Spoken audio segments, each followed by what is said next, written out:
Yo, what is going on, everybody? Stats here, and today we're going to be talking about the top 5 RWBY villains, but it's going to be a little different from what you guys are expecting. I just want to put it out there, we are not going to be including Neo, because I believe Neo is more of an anti-hero rather than a villain, so I'll just get that out of the way. She's not going to be on this list. Now, I do want to go more on potential and like how the character should have or could have turned out in the show rather than strictly on what actually happened. So for instances, Taurus will be on this list, but this will be a ranking of 5 different characters, so let's just get into it and start with the honorable mentions. Alrighty, starting off this list with our honorable mentions, we're going to have the Apathy.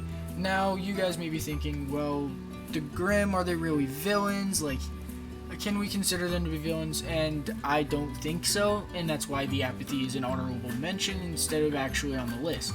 Because as much as I would love to put the Apathy as an actual villain, because it's so cool, and just the concept behind the Apathy is, like, amazing. It's so cool, and I hope they bring it back in future volumes, but I don't believe you can consider it to be a villain per se. It's more of just like a minion, a henchman of the villain.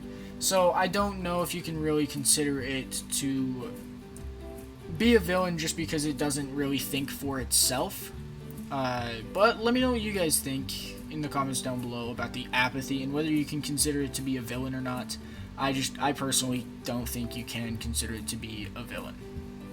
Alright, starting off the list is going to be, in my opinion, probably the worst villain in the RWBY series, but I mean, also, like, potential-wise, she was pretty decent to start with, and that's going to be Cinder. And Cinder is just, like, kind of a cringe character, if I'm going to be honest. She didn't really do much past, like, volume, 2? I mean, she killed Pyrrha in volume 3, but, like, other than that, what has she accomplished other than just getting absolutely dogged on in every fight she's in? I mean, she lost to a Raven who had never even really used her maiden powers. Like Cinder is kind of like the biggest flop in the series because she had potential at the start, had absolutely no potential after Volume 3 because she was a raging psychopath that just wanted to kill RWBY. I mean, like, come on, the character development could have been so much better, but instead she becomes Salem's lapdog, and it's just overall kind of cringe. And they could have done so much more with Cinder's character, but she just ends up being a very bad character and a very bad villain. So she comes in at number 5. Coming in at number 4 is the Raging Lunatic who is introduced in Volume 4. It's Tyrian Callows. Now, this guy is one of my favorite villains in RWBY because his design's awesome, the way he fights is awesome, and just the way he carries himself is crazy, and I love that about villains that are able to portray themselves as crazy and actually, you know, show that they are willing to do whatever it takes to accomplish their goal. Now, most of you guys may be thinking, like, does Tyrian really count as a villain? And I would say so. I think that him having his own mind about him helps give him a good case for being a villain, especially when he fought Crow twice and almost killed him. I think it was twice, actually. But, like, you can give a solid argument for Tyrian being a villain, and I think he's a much better villain than Cinder, like, by far. I mean, it's not even close in my opinion. I think Cinder's a terrible villain. I think Tyrian is, at the very least, a decent villain. I don't think he's, like, super great, but I do think that overall he has a lot of upside to him compared to Cinder. And he actually has done something in poisoning Crow in Volume 4. Like, maybe that's all he's done, but I mean, Cinder was hyped up as this, like, epic villain, and then she really just, like, she killed Pyrrha because she stole the maiden powers from the Fall Maiden, and then proceeded to just, like, you know, kill Pyrrha because she was simply stronger. Like, she killed a student. Like, that's not even, yeah, I don't know. I think that Tyrion's accomplishments, no matter how small they seemed because Crow didn't die, were much, much better than Cinder's accomplishments in killing Pyrrha, because Crow was a much more adept fighter, and I think Tyrian just overall as a character and as a villain is just so much better than Cinder. Coming in at number 3 is by far one of my favorite characters in the series, but also the character that got backstabbed by the producers so hard that he fell completely out of the series, and that's going to be Taurus. Now, like I said at the start of the video, we're going to be talking partially on potential of the villains, and Adam had the most potential out of any of the villains in the RWBY series. It wasn't even close. He could have been just an absolute savage that actually had ideals and something to accomplish, but instead the RWBY writers just kind of shafted him and made him into a raging ex-boyfriend.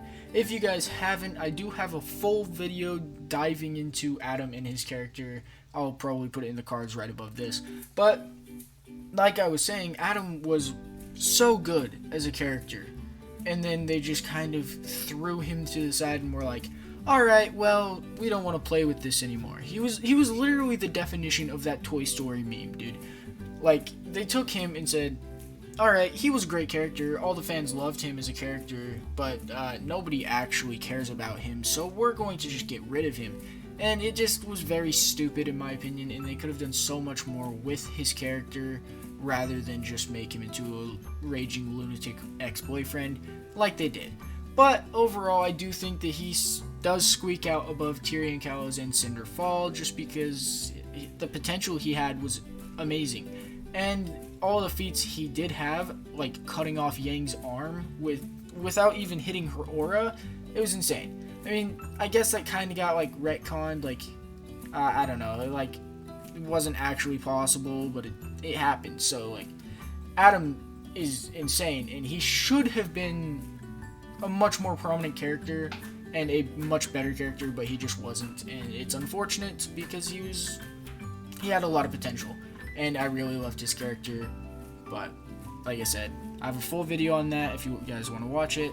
So coming in at the number 2 slot is going to be the main villain of the RWBY series, Ozma's long-lost love, Miss Salem. Now you guys may be thinking, well, she's the main villain, how is she not number 1? Like, what? How does this make sense? She produces the Grimm.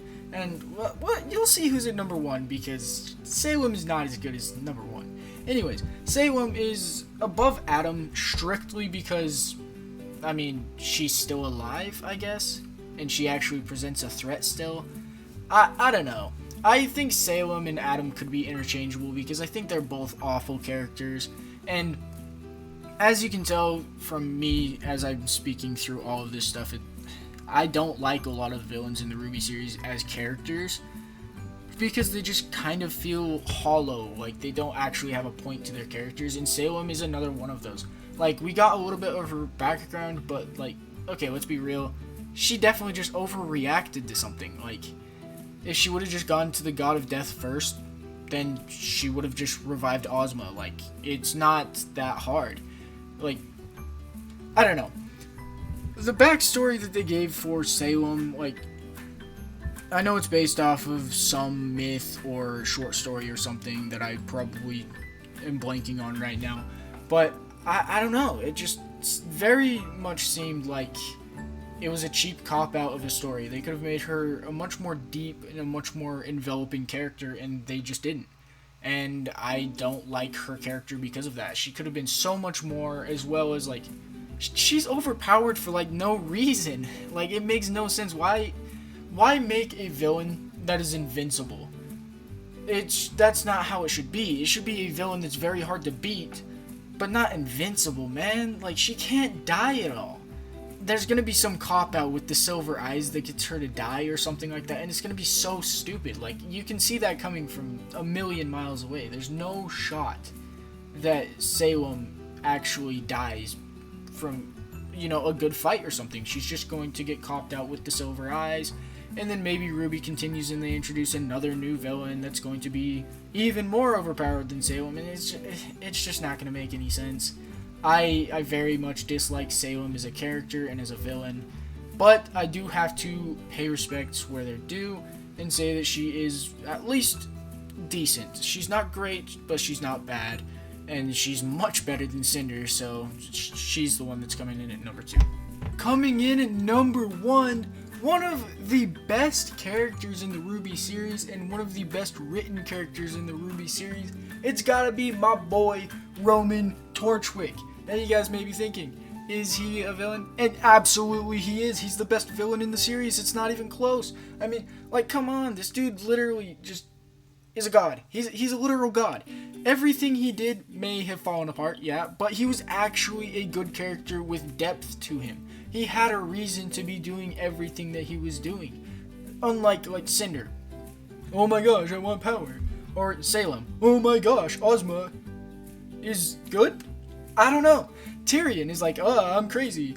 And Adam was, Blake. But Roman was just like, yo, I gotta survive. I need the money.